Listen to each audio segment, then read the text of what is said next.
আসসালামু আলাইকুম। আজকের গুরুত্বপূর্ণ সংবাদে আপনাকে স্বাগতম। ছাত্র আন্দোলনের ফলে সৃষ্ট সেশন জট নিরসন করবে বেগম রোকেয়া বিশ্ববিদ্যালয়। বৈষম্য বিরোধী ছাত্র আন্দোলনের ফলে বেগম রোকেয়া বিশ্ববিদ্যালয়ে ক্লাস পরীক্ষা বন্ধ থাকে প্রায় 3 মাস।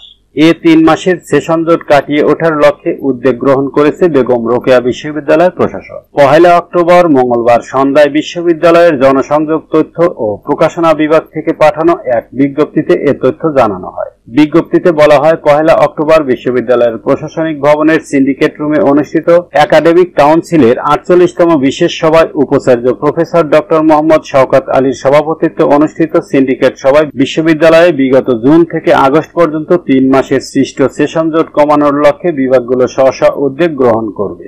এজন্য পরবর্তী 2 সেমিস্টার সময়ের মধ্যে সেশন জট শূন্যের কোঠায় নিয়ে আসার লক্ষ্যে বর্তমানে প্রচলিত পরীক্ষা পদ্ধতির ভিত্তিতে বিভাগসমূহ প্রয়োজনীয় পদক্ষেপ গ্রহণ করবে। এ সময় বিভিন্ন অনুষদের ডিন, বিভাগীয় প্রধান, শিক্ষকবৃন্দ উপস্থিত ছিলেন। এছাড়াও আন্দোলনে নিহত আবু সাইদ হত্যাকাণ্ডে গঠিত তদন্ত কমিটি প্রতিবেদন জমা না হওয়া পর্যন্ত কাউকে দোষী হিসেবে চিহ্নিতকরণ কিংবা আইন নিজের হাতে তুলে না নেওয়ার জন্য সবাই গুরুত্ব আরোপ করা হয়। এর আগে উচ্চ আদালত কোটার পক্ষে রায় দিলে সারা দেশে ছাত্র আন্দোলন শুরু হয়। ছাত্র আন্দোলনে বাধা দিলে শুরু হয় বৈষম্য বিরোধী ছাত্র আন্দোলন। এরপর তা এক দফায় রূপ নিয়ে সরকার পতন হয়। দীর্ঘদিন আন্দোলনের ফলে বেগম রোকেয়া বিশ্ববিদ্যালয়েও প্রায় 3 মাস বন্ধ থাকে।